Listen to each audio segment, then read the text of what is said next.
हाँ जी, हम लोग हैं पंजाब में एक शादी अटेंड करने के लिए आए हुए हैं। मेरे काफ़ी उसमें शॉर्ट्स में आप लोगों ने देखा होगा, थोड़ी थोड़ी सी कवरेज मैंने करने की कोशिश की है। और आज यहाँ पे था हल्दी का प्रोग्राम। तो हल्दी के प्रोग्राम में येलो ड्रेस काफ़ी हाईलाइट हो रही थी। और यहाँ जो ख़ास बात है जो मैं डिस्कस करना चाह रही हूँ और बताना चाह रही हूँ कि आज हम लोग एक आए हैं साउथ इंडियन शादी को अटेंड करने के लिए।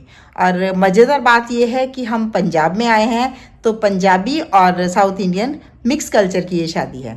जो हमारे पंडित जी आए हुए थे वो भी पंजाब से ही थे, लेकिन उन्होंने बड़े अच्छे तरीके से सब चीज़ें करी। आज हमारे साथ श्रद्धा हैं जो बेसिकली साउथ इंडियन है, तो हम उनसे कुछ जानकारी लेते हैं कि साउथ इंडियन और पंजाबी में क्या कल्चर में उनको डिफरेंस मिला, क्योंकि उनकी खुद की शादी भी जैसे पंजाबी फैमिली में हुई है। तो हाँ जी श्रद्धा, आप बताइए कैसे हैं आप? बिल्कुल बढ़िया। सबसे पहले तो कॉम्प्लीमेंट्स ले लो, बहुत ही सुंदर तरीके से ड्रेसअप हुए हो आप एक साउथ इंडियन। थैंक यू, है ना, बहुत सुंदर, बड़ा अच्छा लग रहा है। तो साउथ इंडियन में बताओ कि कुछ क्या रिचुअल्स में आपको चेंज लगता है या बेसिक क्या है? एक्चुअली कल्चर और रिचुअल्स में कोई डिफरेंस नहीं है, इंसान वही है जो वहां पे है जो यहाँ पे है। बस हमें भगवान ने लोकेशन में अलग अलग प्लेस कर दिया है, तो बस वो बात है।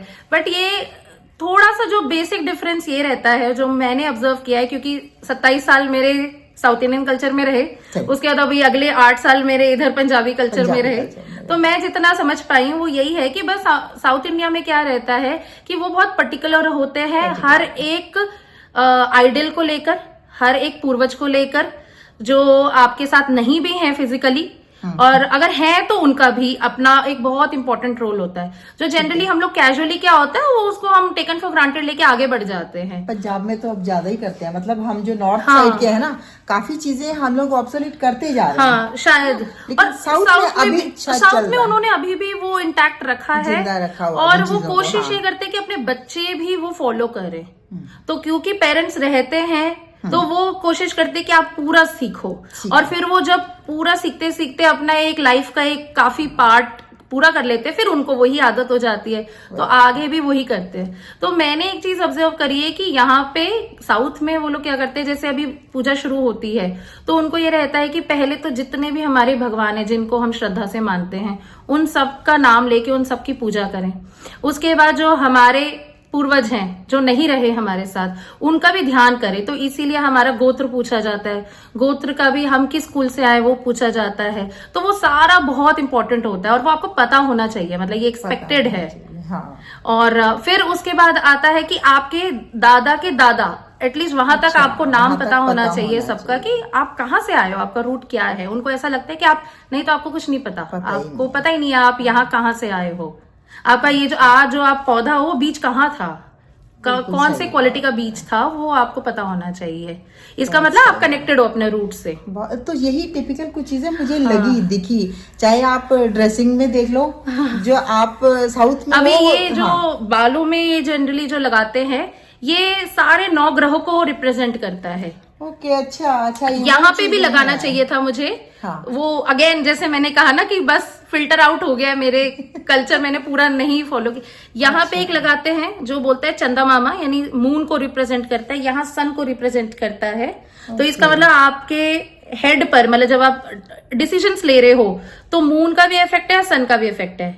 सन आपको फोकस देता है, डिसिप्लिन देता है, तो आप जब डिसीजंस लेते हो तो आपके करेक्ट होते हैं, फोकस्ड होते हैं, आप इधर उधर नहीं भटकते। मून आपको इमोशनल सिंपैथेटिक देता है, तो जब आप डिसीजंस, जब यानी आप पूजा कर रहे हो तो आप इमोशनल भी हो, आप किसी के लिए तरफ प्यार से बिहेव कर रहे हो। और ये है बाकी सारे हमारे 7 ग्रह, तो ये एक जो चोटी में हमारे ये सारे लगते हैं, ये ग्रहों को रिप्रेजेंट करते हैं कि आपके ये सर से लेकर, और साउथ में जनरली वो लोग बाल कटवाते नहीं है फीमेल्स, तो उनके बाल इतने लंबे होते हैं कि वो नीचे उनके घुटनों तक या कमर तक तो जाते हैं। तो वो आप उस पूरी चोटी में आप वो 7 ग्रहों के ये सिंबलिक्स लगाओगे, तो इसका मतलब सारे ग्रहों का असर आपकी पूरी बॉडी पर जा रहा है जब आप पूजा करते हो। इसलिए पूजा के दौरान हम ये ट्रेडिशनल अटायर लेते हैं कि आप के जो ग्रह हैं वो आपके पूरे ट्रेडिशनल, मतलब जो हमारे रूट से आया है, तो वो पूरे आप पूरी बॉडी आप उस टाइम इतने रेडी होते हो कि आपने अपने रूट्स को कनेक्ट किया हुआ है, और तब आप पूजा कर रहे हो तो आप भगवान से सही तरीके से कनेक्ट हो पा रहे हो। ये हमारी बहुत बढ़िया श्रद्धा, आपने तो बड़े अच्छे से इलेबोरेट कर दिया आपने इन चीजों को। तो हम भी कोशिश करेंगे कि अपने कल्चर को हम भी जिंदा रखें, जितना हमें पता है, जितना बड़ों ने बताया है। तो मुझे तो ऐसा लगता है कि अगर हम हैं तो हमारे साथ कल्चर है बस। और सच्चाई है, फैक्ट है बस। और आज शादी भी है, तो आज शादी में भी देखेंगे क्या डिफरेंस लगता है। शादी पंजाबी कल्चर से ही होगी, मुझे लगता है होगी तो हिंदू कल्चर से ही, पंजाबी से ही, लेकिन हम उसके अंदर एक दो एलिमेंट्स हमारे जो हैं, जैसे मंगलसूत्र का होता है हमारे, और बिच्छू का होता है, अच्छा, वो हम ऐड ऑन करेंगे, वो हमारा होगा। चलिए फिर हम वो भी शेयर करेंगे, शादी भी दिखाएंगे जी, रात को किस तरह की होती है और श्रद्धा किस तरह से ड्रेसअप होती है, क्योंकि हम रिप्रेजेंट मतलब अपना रिप्रेजेंटेटिव ऐसे मतलब मानते हैं कि आप रिप्रेजेंट कर रहे हो साउथ कल्चर को। है ना? तो आज शाम को देखते हैं कैसे ड्रेसअप होते हैं। बिल्कुल बिल्कुल। Okay, thank you so much. Okay, bye bye, जल्दी मिलते हैं। श्योर।